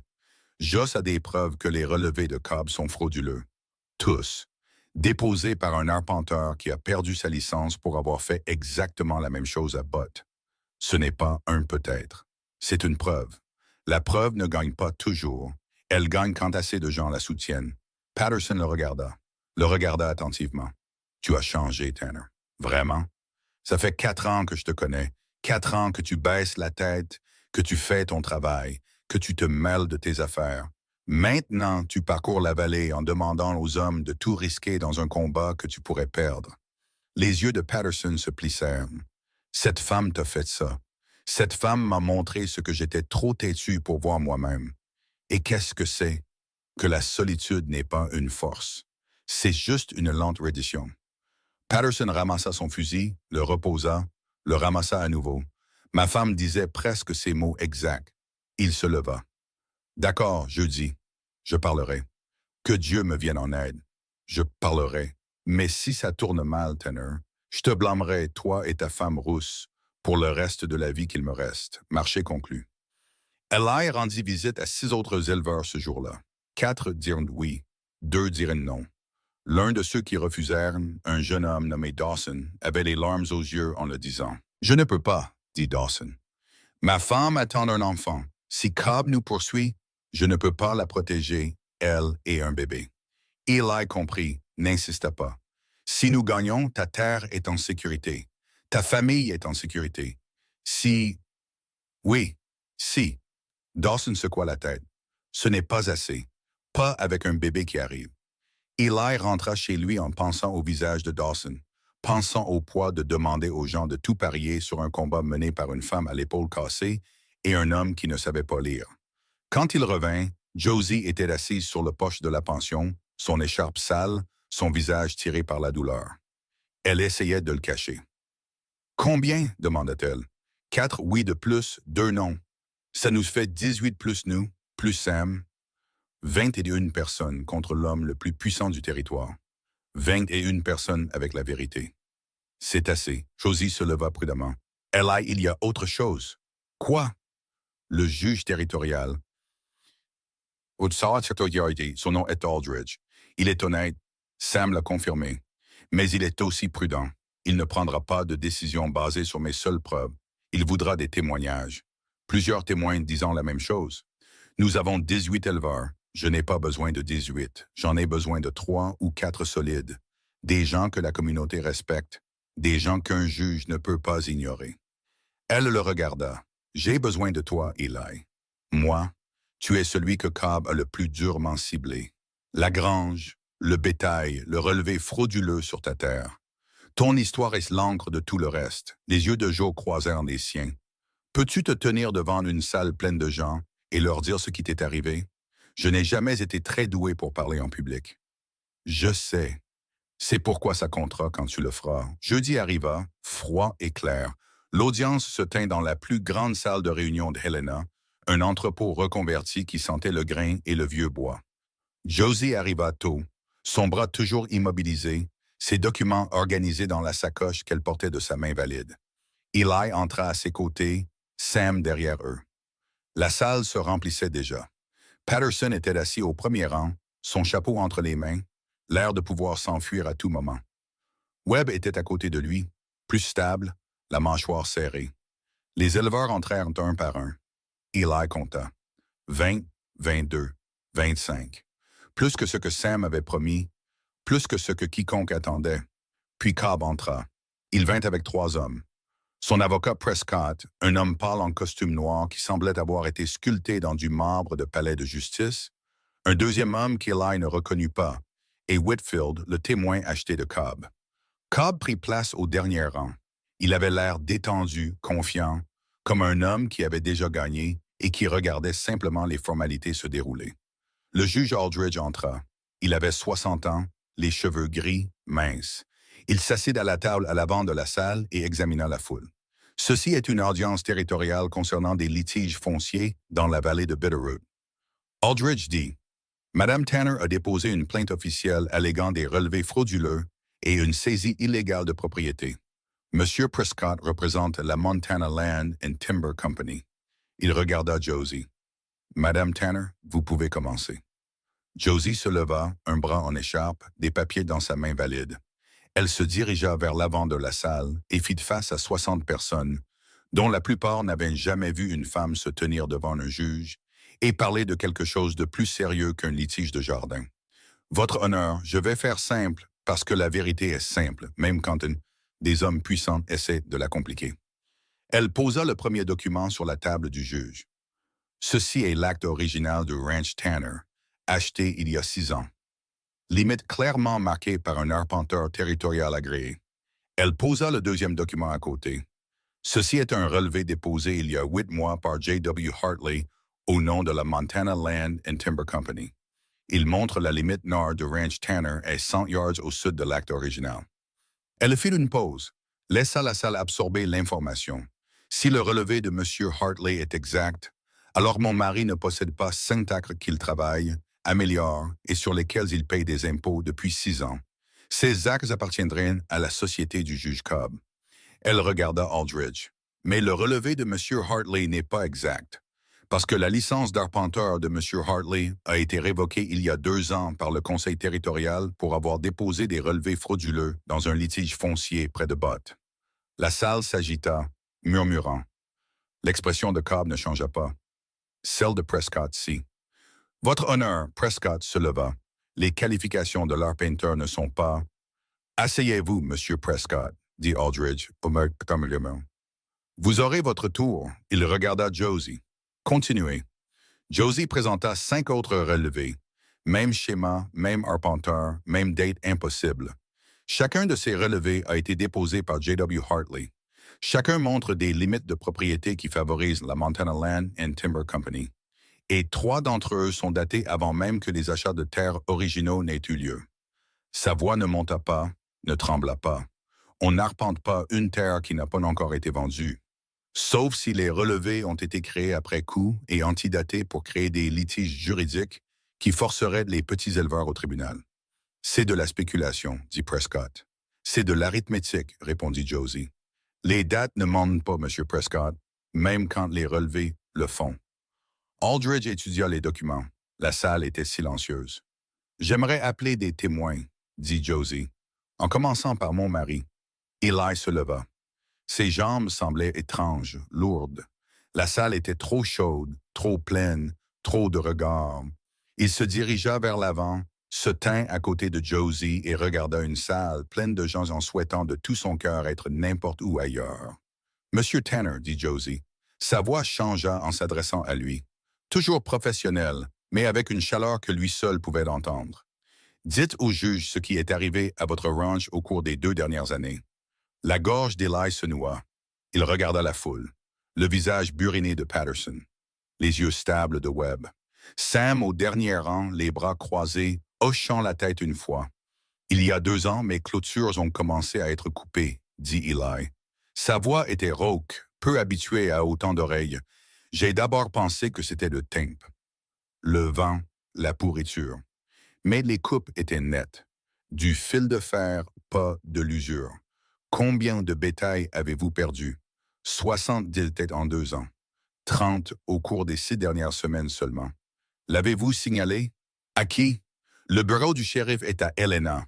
Le temps que quelqu'un vienne, le bétail est parti et les traces sont effacées. » Les mains d'Eli se crispèrent à ses côtés. « Il y a 3 semaines, ma grange a été incendiée au milieu de la nuit. Nous avons à peine réussi à sortir les animaux. Josie, Madame Tanner, s'est cassé l'épaule en tirant le dernier mulet du bâtiment. » Il regarda Cobb, se força à le regarder. Je ne peux pas prouver qui l'a fait, mais je sais que toutes les mauvaises choses qui sont arrivées à mon ranch ont commencé après que j'ai refusé de vendre à la Montana Land and Timber Company. Après que j'ai refusé 3 fois. Votre honneur, Prescott, se leva à nouveau. Les affirmations de M. Tanner sont anecdotiques. Il n'a aucune preuve reliant ces événements à mon client. Les relevés de votre client sont une preuve suffisante. Josie dit qu'ils établissent un schéma, identifient une cible, mettent de la pression sur le propriétaire. Quand le propriétaire refuse de vendre, déposez un relevé frauduleux pour créer un litige juridique. Et quand le propriétaire refuse toujours, escaladez. Elle se tourna vers la salle. Monsieur Patterson, voulez-vous parler? Patterson se leva lentement. Il avait de l'air vieux, fatigué, effrayé d'une manière qui fit mal à la poitrine de Lai. Il y a 2 ans, dit Patterson, sa voix mince mais stable. Un homme est venu à mon ranch et m'a proposé d'acheter ma propriété. J'ai dit non. 1 semaine plus tard, mon approvisionnement en eau a été détourné. Quelqu'un a barré le ruisseau en amont. Il m'a fallu 3 semaines pour le trouver et 2 autres pour le réparer. À ce moment-là, j'avais perdu 15 têtes par déshydratation. Qui a fait de l'offre? Il a dit qu'il représentait une société de développement. Il n'a pas donné de nom, mais la lettre qu'il a laissée portait le sceau de la Montana Land and Timber. Webb parla ensuite, puis Collins. Puis une femme nommée Martha Greer, dont le mari était mort l'hiver précédent, la laissant seule sur un ranch que Cobb essayait d'acheter depuis des mois. Ils m'ont dit qu'une femme ne pouvait pas détenir de droit de propriété, dit Martha.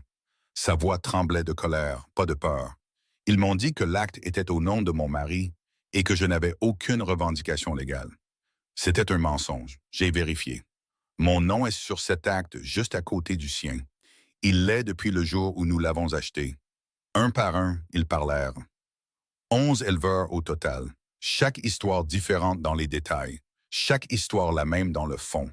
Pression, intimidation, isolement, l'écrasement lent et patient de personnes qui n'avaient une personne vers qui se tourner. Puis Prescott appela Whitfield. Whitfield se dirigea vers l'avant avec la démarche raide d'un homme portant un poids qu'il ne voulait pas. Il ne regarda pas ses autres éleveurs, ne regarda pas Josie. Il parla à la table du juge, les relevés sont exacts. Whitfield dit, « J'ai travaillé cette vallée pendant 30 ans.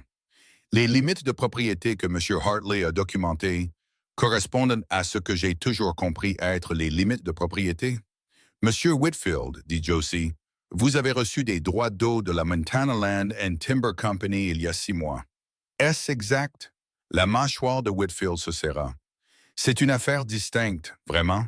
Vous avez reçu un avantage significatif de la même société dont vous défendez maintenant les relevés. Cela ne vous semble-t-il pas un conflit d'intérêts? Je dis la vérité. Vous dites une version de la vérité que quelqu'un vous a payé pour dire. La voix de Joe resta égale. Je ne vous en veux pas, Monsieur Whitfield. Je comprends que vous ayez peur. Je comprends que vous preniez ce qui est offert quand l'alternative est de tout perdre. Mais j'ai besoin que vous regardiez les gens dans ce dessin, vos voisins, des gens que vous connaissez depuis des années. Whitfield ne regarda pas. Regardez-les. Il regarda lentement, et ce qu'il vit sur ses visages, pas de la colère, pas de jugement, juste de l'épuisement et de l'espoir et le besoin désespéré que quelqu'un fasse ce qui est juste. Quelque chose en lui se brisa. « Je ne peux pas faire ça, » murmura Whitfield. « Monsieur Whitfield, » dit Prescott sèchement, « vous aviez accepté.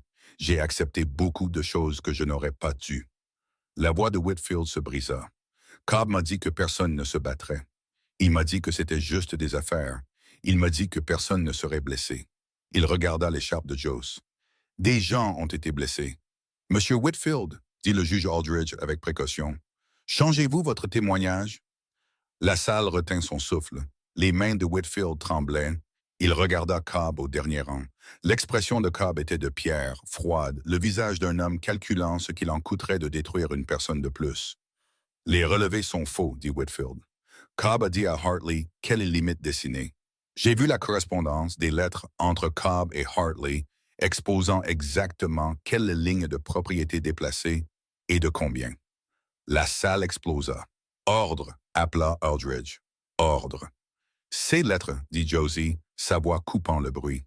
Les avez-vous toujours? Elles sont chez moi, cachées sous le plancher de ma chambre. Je les ai gardés parce que je savais qu'un jour cela arriverait. Je savais qu'un jour quelqu'un serait assez courageux pour faire ce que je ne pouvais pas. Whitfield pleurait maintenant. Je suis désolé, mon Dieu.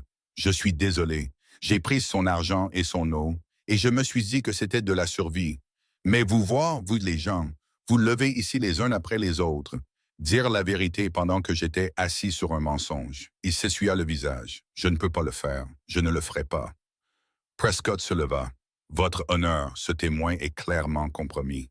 Et ce témoin vient de me donner des motifs pour une enquête criminelle complète, Aldridge dit. Sa voix était de fer.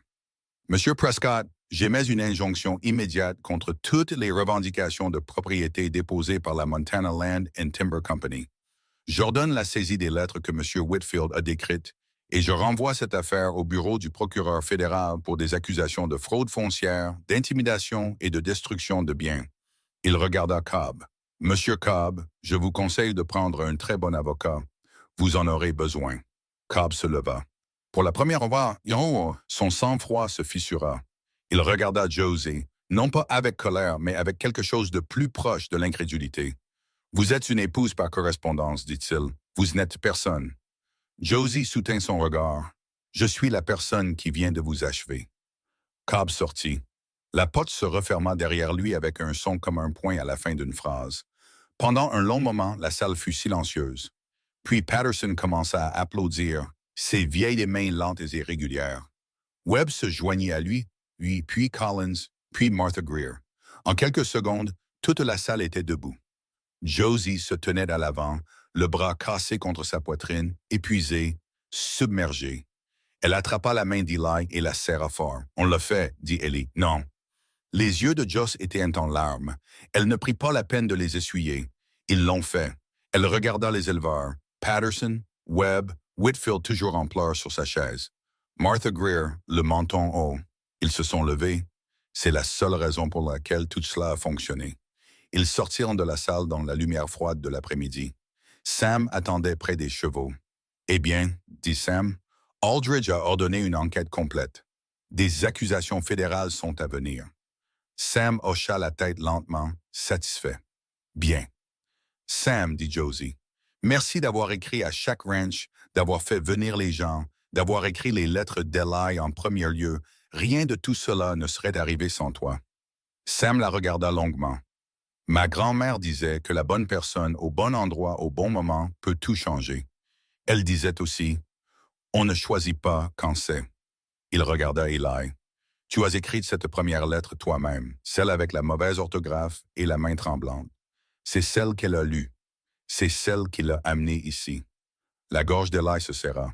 « La bonne personne, » dit Sam. « Le bon endroit, le bon moment. » Il monta sur son cheval. « Prenez soin l'un de l'autre. Vous l'avez mérité. » Il partit vers l'est, vers sa propre terre. Et Ali le regarda partir et pensa aux lettres, au timing et au miracle terrifiant d'être vu par quelqu'un qui a choisi de rester.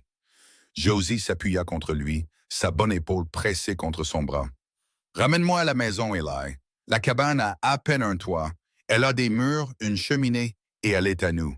Ramène-moi à la maison. » Ils retournèrent au ranch dans la lumière déclinante. Les ruines de la grange se dressaient comme des dents cassées contre le ciel. La cabane était tachée de fumée, à moitié couverte, froide. Mais quand Eli souleva Josie du chariot et qu'elle se tint sur cette dure terre du Montana et regarda ce qu'il leur restait, elle sourit. « C'est toujours là, dit-elle, ce n'est pas grand-chose.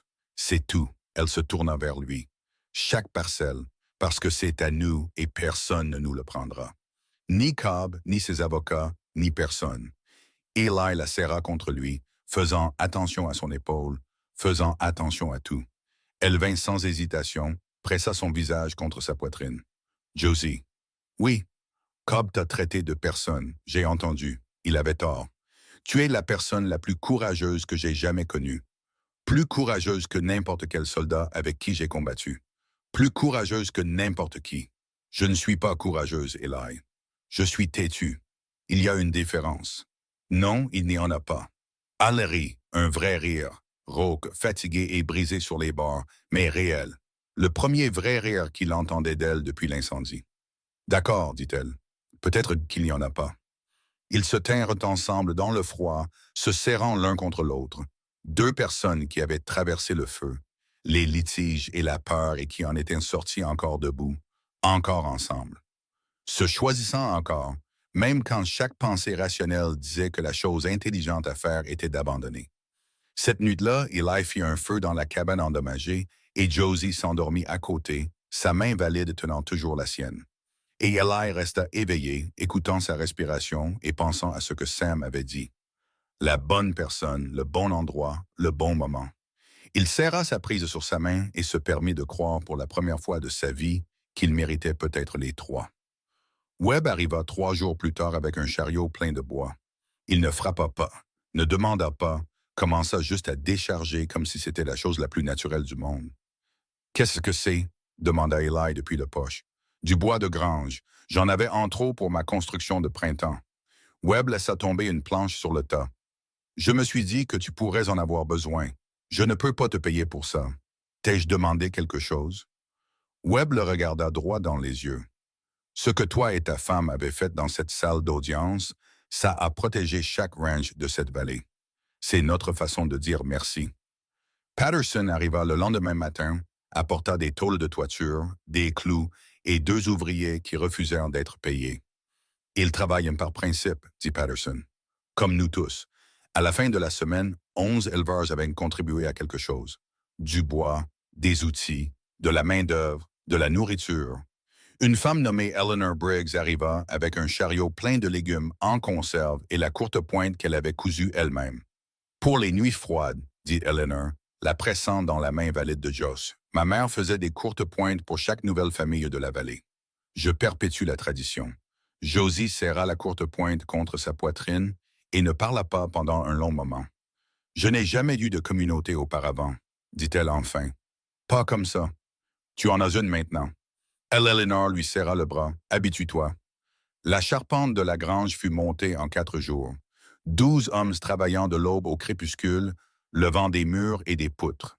Tandis que Josie était assise sur un seau renversé, annonçant des mesures et des corrections avec l'autorité d'une femme qui lisait des plans de construction depuis qu'elle était assez grande pour tenir un crayon. Cette poutre transversale est décalée de 2 pouces, cria-t-elle à Webb. Madame, je construis des granges depuis 30 ans, et cette poutre est toujours décalée de 2 pouces. Webb mesura, jura entre ses dents, ajusta. Merci, dit Josie doucement. Sam apparut à côté d'Eli, regardant le travail. Elle est quelque chose. Elle est impossible. C'est la même chose. La grange prit 2 semaines, solide, carrée, meilleure que celle que Cobb avait brûlée. Quand le dernier clou fut enfoncé, Patterson recula et la regarda avec le genre de satisfaction qui ne vient qu'en construisant quelque chose pour quelqu'un d'autre. Pas mal, dit-il. Pas mal. Josie secoua la tête. Est-ce une chose de la vallée de Bitterroot? Cette grange est 2 fois plus grande que l'ancienne et vous l'avez construite gratuitement. Et tout ce que l'on peut dire, c'est pas mal. Patterson faillit sourire. Nous ne faisons pas de compliments ici, Madame Tanner. Nous travaillons, j'ai remarqué. Cette nuit-là, après le départ du dernier éleveur, Eli et Josie s'assirent sur le porche et regardèrent le soleil se coucher derrière la nouvelle grange. L'écharpe de Josie était enlevée. Son épaule lui faisait encore mal dans le froid, se bloquait encore quand elle tendait le bras trop loin, mais elle pouvait utiliser son bras. Le docteur Fletcher avait appelé ça un miracle. Josie appelait ça de l'entêtement. Eli appelait ça les deux. Le mois est écoulé, dit Josie doucement. Eli la regarda. Quoi? L'essai d'1 mois? Il s'est terminé il y a 4 jours. Aucun de nous ne l'a mentionné. Eli resta silencieux. Elle avait raison. La date limite était passée sans qu'aucun d'eux ne s'en aperçoive. Quelque part entre l'incendie, l'audience et la reconstruction, l'essai avait cessé d'être un essai et avait commencé à être une vie. Je suppose que ça n'a plus d'importance. Il dit que ça a de l'importance. Nous avons fait un marché.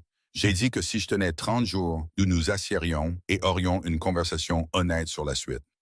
Josie se tourna pour lui faire face. Alors, ayons-la. D'accord, je commence. Josie prit une profonde inspiration. Je suis venu ici en m'attendant à travailler, à faire mes preuves, à gagner une place sur ce ranch par la sueur, la compétence et un refus obstiné d'abandonner. Elle fit une pause. Je ne m'attendais pas à toi. Moi, toi, Eli Tanner. L'homme qui ne sait pas lire mais qui peut suivre un bœuf dans un blizzard par instinct. L'homme qui m'a sorti d'une grange en feu avec une hanche pleine d'éclats d'obus.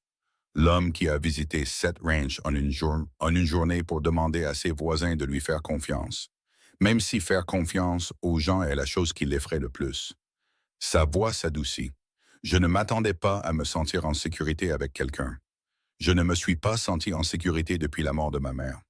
La poitrine d'Ellie se serra. Josie, à ton tour. Il regarda ses mains. 3 doigts à gauche, 5 à droite, des mains cicatrisées, rugueuses, qui avaient tenu des fusils, des reines et des hommes mourants, et rien de doux depuis très longtemps. J'ai demandé quelqu'un de quelconque parce que je pensais que quelconque signifiait sûr. Je pensais que si je ne m'attachais pas trop, ça ne ferait pas mal quand elle partirait. Il déglutit. Puis tu es descendu de cette diligence et j'ai paniqué. Parce que tu n'étais pas sûr. Tu étais terrifiante, et pas à cause de ton apparence, mais à cause de la façon dont tu me voyais. Comment je te vois? Comme si je valais quelque chose. Comme si les cicatrices, les doigts manquants et le fait que je ne puisse pas lire mon propre nom ne définissaient pas ma valeur. Comme s'il y avait quelque chose sous tous ces dégâts qui étaient encore bons. Sa voix se brisa. Personne ne m'a regardé comme ça depuis avant la guerre. Et je ne savais pas quoi en faire. Je ne sais toujours pas. Tu pourrais commencer par l'accepter. J'essaie. Et c'est plus fort. Josie prit sa main abîmée, la tint. Parce que je ne pars pas, Eli. Pas aujourd'hui, pas le mois prochain, pas quand l'hiver viendra, ou quand l'argent manquera, ou quand tu te réveilleras à 3 heures du matin à cause de ce que la guerre a mis dans ta tête et qui ne te laisse pas dormir. Tu sais pour ça. Tu parles dans ton sommeil depuis la première nuit. Le pouce de Jose traça les cicatrices sur ses jointures. Tu appelles quelqu'un du nom de Thomas. Puis tu arrêtes d'appeler et tu deviens silencieux. Ce silence est pire que les appels. Eli ferma les yeux. Thomas est mon frère. Je sais. Même dans mes rêves, je ne peux pas échapper à ce qu'il a fait. Tu n'as pas à y échapper. Tu dois juste arrêter de laisser ça décider en qui tu as confiance. Josie serra sa main. Je ne suis pas Margaret, Eli. Et tu n'es pas l'homme qu'elle a quitté. Tu es l'homme qui a construit quelque chose après qu'elle t'ait brisé. Cet homme vaut la peine de rester. Josie Calloway. Oui, épouse-moi. Nous sommes déjà censés être mariés. C'était tout l'arrangement. Je ne veux pas de l'arrangement. Je veux que tu le choisisses. Choisis-moi. Pas parce qu'une agence nous a mis en contact. Pas parce que tu avais besoin de quitter le Kansas. Parce que tu veux ça, tu nous veux. Josie resta silencieuse un long moment. Le vent se leva. La nouvelle grange craqua comme le fait le bois neuf quand il s'installe. Quand j'avais 22 ans, dit-elle, le fils d'un banquier m'a demandé de l'épouser. Il avait de l'argent, de l'éducation, un avenir qui n'impliquait pas de geler dans les Montana, de transporter des pierres ou de se faire casser l'épaule par un toit en feu. Elle regarda Eli. J'aurais été à l'aise, en sécurité, prise en charge. Pourquoi ne l'as-tu pas fait? Parce que le confort n'est pas la même chose que d'être en vie. Et être prise en charge n'est pas la même chose que d'être valorisé. Josie se leva, le tira vers elle. Oui, Ellie, je t'épouserai. Pas parce que j'en ai besoin, parce que tu es la première personne qui m'ait jamais fait sentir que j'étais assez, exactement comme je suis. Eli l'embrassa. Elle lui rendit son baiser. Ce n'était pas doux ou prudent ou aucune des choses qu'un premier baiser est censé être. C'étaient 2 personnes qui s'étaient tenues à distance si longtemps que leur rapprochement ressemblait à la rupture d'un barrage. Ouais. Quand ils se séparèrent, les yeux de Jaude étaient humides. C'était terrible, dit-elle. Je sais. Je n'ai embrassé personne depuis 6 ans. La pratique aide. Oui. Oui, il l'embrassa à nouveau. Mieux cette fois. Ils se marièrent un mardi matin dans l'église d'Helena. Sam fut témoin. Patterson et Webb étaient assis au premier rang. Martha Greer apporta des fleurs de son jardin, les dernières avant que le gel ne les tue. Le prêtre était vieux, à moitié sourd, et dut demander à Eli de répéter ses vœux 2 fois. Josie rit les 2 fois, pas d'Eli, mais de l'absurdité de la situation. Du fait magnifique, ridicule et improbable qu'elle se tenait dans une église du Montana, épousant un homme qui ne savait pas lire, qui avait 2 doigts en moins, qui faisait des cauchemars à propos de son frère, et qu'elle aimait avec une férocité qui lui faisait mal à la poitrine. « Prenez-vous cette femme ?» demanda le prêtre. « Je le veux. »« Prenez-vous cet homme ?» Je l'ai déjà fait il y a environ 30 jours. C'est juste pour officialiser les choses. Le prêtre cligna des yeux. Est-ce un oui? C'est un oui. Ils retournèrent au ranch en tant que mari et femme. Vrai mari et femme. La cabane avait un nouveau toit, gracieuseté de Collins et de son équipe. La grange se dressait haute contre le ciel du soir. Le bétail paissait dans le pâturage nord, chaque tête comptée. Chez nous, dit Josie. Chez nous, acquiesça Eli. L'hiver arriva dur, rapide et brutal, comme le font les hivers du Montana. Mais cette fois, Eli n'était pas seul. Josie gérait les finances, les horaires d'alimentation, les courses de ravitaillement. Eli gérait le bétail, les chevaux, le travail physique pour maintenir un ranch en vie quand la température chutait à 30 degrés en dessous de zéro. Et chaque soir, après le travail et que le feu brûlait et que le vent essayait de démolir la cabane, Josie s'asseyait en face d'Eli à la table et lui apprenait à lire. Elle commença par son nom, E-L. 3 lettres griffonnées au charbon sur une planche plate. « C'est toi, dit-elle. » Il fixa les formes. Ça ne ressemble pas à grand-chose. C'est un début. Tout commence petit. Elle était patiente. Pas douce, pas gentille. Patiente comme l'est un bon professeur, répétant sans frustration, corrigeant sans jugement, poussant sans briser. Certains soirs, Eli voulait jeter la planche à travers la pièce. Certains soirs, les lettres nageaient, s'en mêlaient et refusaient d'avoir un sens, peu importe combien de temps il les fixait. Certains soirs, la honte était si épaisse qu'il pouvait la goûter. « Je suis trop vieux pour ça, dit-il un soir de janvier, la tête dans les mains. Tu es trop têtu pour ça. Il y a une différence. Et un têtu n'abandonne pas. Comment le sais-tu? Parce que tu n'as pas abandonné la guerre. N'as pas abandonné le ranch. Ne m'as pas abandonné quand chaque instinct te disait de le faire. » Josie tapa sur la planche. Lis-le encore. En février, il pouvait lire des mots simples. En mars, des phrases. En avril, quand la neige fondit enfin, Eli Tanner lut son propre acte de propriété pour la première fois de sa vie. Chaque mot, chaque limite, chaque phrase juridique qui n'avait été que des formes sur du papier pendant 6 ans. Il s'assit à la table avec l'acte entre les mains et pleura. Pas beaucoup, pas fort, juste assez. Josie s'assit à côté de lui et ne dit pas un mot. Pas besoin. Elle posa simplement sa main sur son dos et le laissa sentir ce que cela signifiait de récupérer quelque chose qu'il avait perdu avant même de savoir qu'il l'avait. « Merci, dit-il. Ne me remercie pas. Tu as fait le travail. Tu m'as montré comment faire. C'est ce que font les partenaires. » Le printemps apporta plus que de la chaleur. L'enquête fédérale sur le stratagème foncier de Cobb se conclut en avril. 3 dirigeants de la Montana Land and Timber Company furent inculpés. Cobb lui-même fit face à 12 chefs d'accusation de fraude, d'intimidation et de destruction de biens. Il ne fut jamais jugé. 2 jours avant son audience, Cobb vendit tout ce qu'il possédait, paya des dédommagements aux éleveurs qu'il avait escroqués et quitta le Montana par la diligence du matin. Une lettre arriva au Ranch Tanner 1 semaine plus tard. Courte, amère, finale. « Je vous ai sous-estimé, disait-elle, tous les deux. Cela ne se reproduira pas. » Eli la lut lui-même, chaque mot. Puis il la plia et la mit dans le poêle. « Qu'est-ce qu'elle disait? » demanda Josie. « Rien qui vaille la peine d'être gardé. » Le ranch s'agrandit. Au printemps et en été, ils augmentèrent le troupeau, améliorèrent les lignées, reconstruisirent chaque clôture que les gens de Cobb avaient coupée. Josie lança une petite entreprise à côté, compilant des rapports de marché hebdomadaires pour les éleveurs voisins.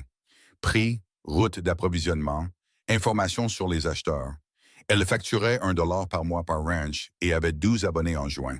« Tu es une femme d'affaires, » dit Eli, la regardant écrire des rapports à la lueur de la lampe. « Je suis la femme d'un éleveur qui est doué pour les chiffres. » Il y a une différence. Y en a-t-il une?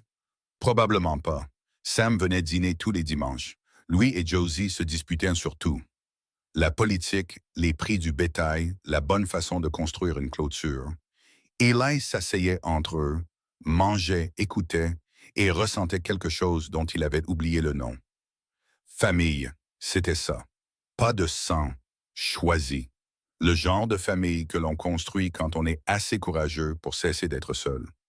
En septembre, 1 an et 2 jours après que Josie soit descendue de cette diligence, elle dit à Eli qu'elle était enceinte. Ils étaient dans la grange. Elle le dit de la même manière qu'elle disait tout, directement, sans préambule, sans adoucir les choses. Je porte un enfant, Eli. Il laissa tomber la selle qu'il tenait. Quand? Au printemps, avril, peut-être mai. Tu es sûr? Je le sais depuis 3 semaines. Je voulais être certaine avant de te le dire. 3 semaines? Eli ramassa la selle, la reposa, la ramassa à nouveau. Tu as transporté de l'eau, fendu du bois et monté à cheval pendant 3 semaines, sachant que tu étais enceinte. Je ne suis pas malade. Les femmes travaillent pendant leur grossesse depuis la nuit des temps. Josie, n'ose pas devenir protecteur avec moi, Eli Tanner. Je te dirai quand j'aurai besoin d'arrêter. Je te dirai quand quelque chose n'ira pas. Et jusqu'à ce que je le fasse, tu me traites comme tu l'as toujours fait. Je ne peux pas faire ça. Pourquoi pas? Parce que tout vient de changer. L'expression de Josie changea. Sous la fermeté, sous l'armure pragmatique qu'elle portait comme une seconde peau, quelque chose de doux traversa son visage.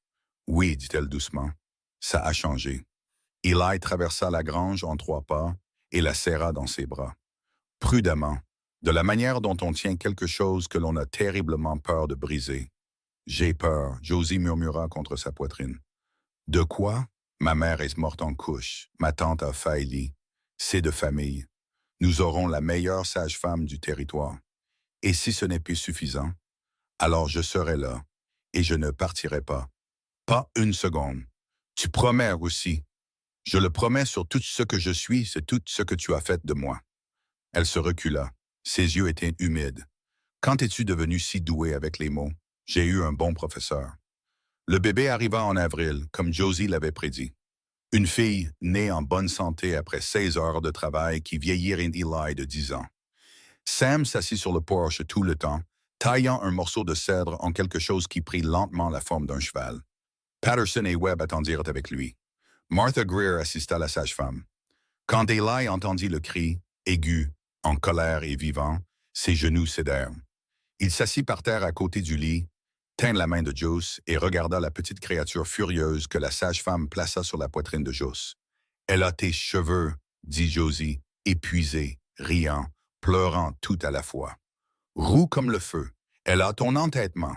Écoute-la. » Le bébé criait comme si elle se disputait déjà avec le monde. « Comment l'appelons-nous? » demanda Josie. Eli regarda sa fille. Cette chose impossible.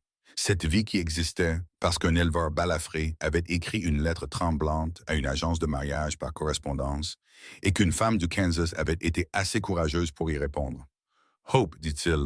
Son nom est Hope, c'est parfait. Sam entra, vit le bébé et hocha la tête une fois. Il sera une source de problèmes. Comme sa mère, dit Eli, comme vous deux. Sam posa le cheval de cèdre sur la table de chevet. Premier jouet. Tradition Crow. Chaque enfant a besoin d'un cheval avant toute autre chose. Josie prit la main de Sam. Oncle Sam, ne m'appelle pas comme ça. Oncle Sam, c'est décidé. Sam regarda Eli pour obtenir de l'aide. Eli haussa les épaules. Quand elle décide quelque chose, ça reste décidé. Tu le sais maintenant. Seigneur, aide cet enfant, marmonna Sam. Mais il souriait, vraiment souriant. Le premier sourire complet qu'Eli avait jamais vu sur son visage. Les années passèrent. Le ranch devint ce qu'Eli n'avait jamais osé imaginer qu'il pourrait être. 300 têtes de bétail, de bons chevaux, une deuxième cabane pour les ouvriers qu'il pouvait enfin se permettre d'embaucher. Hope grandit vite, têtue et curieuse, lisant à l'âge de 4 ans parce que Josie l'avait commencé tôt et parce qu'elle avait l'esprit de sa mère et le refus d'abandonner de son père. Un soir, quand Hope avait 5 ans, un voyageur s'arrêta au ranch pour demander son chemin vers Helena. Il regarda l'étendue, les granges, le bétail, les enfants jouant dans la cour. Hope et son jeune frère Thomas, nommé d'après le frère qu'Eli avait finalement pardonné dans une lettre qu'il avait écrite lui-même. Chaque mot, chaque lettre douloureuse est postée sans le dire à Josie jusqu'à ce que ce soit fait. « Bel endroit que vous avez là, » dit le voyageur. « Nous l'avons construit, » répondit Josie. Elle se tenait sur le porche, Thomas sur sa hanche, regardant Hope poursuivre un chat de grange dans la cour. Ça a dû prendre des années. Ça a tout pris, mais c'est à nous. Le voyageur toucha son chapeau et repartit. Eli remonta du pâturage, poussiéreux, fatigué, se déplaçant plus lentement qu'avant parce que la hanche ne cessait jamais de lui faire mal et ne le ferait probablement jamais. « Qui était-ce? » demanda-t-il. « Personne, juste de passage. » Josie lui tendit le bébé. Thomas attrapa le col d'Eli et babilla quelque chose qui aurait pu être un mot. « Il essaie de parler, » dit Eli. Il essaye depuis une semaine. Il y arrivera. Comme son père. Comme son père. Josie s'appuya contre la balustrade du porche. Eli, oui. Penses-tu parfois à ce premier jour? La diligence. Chaque jour, à quoi penses-tu? Je pense à un homme qui a failli faire la pire erreur de sa vie, qui a failli faire demi-tour et s'éloigner de la meilleure chose qui lui soit jamais arrivée parce qu'il était trop effrayé et trop brisé pour croire qu'il le méritait. Et maintenant, je pense que peut-être le mériter n'est pas le plus important. Peut-être que le plus important est de choisir chaque jour, même quand c'est difficile. Surtout quand c'est difficile. Josie sourit. Pas l'expression prudente et gardée qu'elle avait portée ce premier jour à la gare. Un vrai sourire, ouvert, plein. Le genre de sourire qui ne vient que d'années à être vu, valorisé et choisi par quelqu'un qui le pense. Lis-moi quelque chose ce soir, dit-elle. Que veux-tu entendre? N'importe quoi. J'aime juste entendre ta voix. Fais-le. Cette nuit-là, après que les enfants furent endormis et que le ranch fut calme, Eli s'assit près du feu et lut à haute voix un livre que Sam lui avait donné. Sa voix était lente, prudente.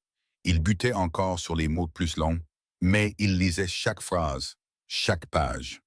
Josie écoutait les yeux fermés, la tête sur son épaule, sa respiration lente et régulière. Et Eli continua de lire parce que c'était ce qu'elle lui avait donné. Pas seulement l'alphabétisation, pas seulement un ranch ou une famille ou une vie qu'il n'avait jamais pensé avoir. Elle lui avait rendu sa propre voix, et il passerait chaque jour qu'il lui restait à l'utiliser pour elle, pour leurs enfants, pour la vie qu'ils avaient construite à partir de cendres, d'entêtement et du choix terrifiant et magnifique de rester. Le ranch Tanner existe toujours dans la vallée de Bitterroot, un nom différent sur l'acte de propriété maintenant, un bétail différent dans le pâturage, mais les habitants l'appellent toujours le Tanner Place. Ils racontent encore l'histoire de l'épouse par correspondance qui était censée être quelconque et de l'éleveur à 3 doigts qui a failli la renvoyer. Ils la racontent à leurs enfants. Leurs enfants la racontent aux leurs.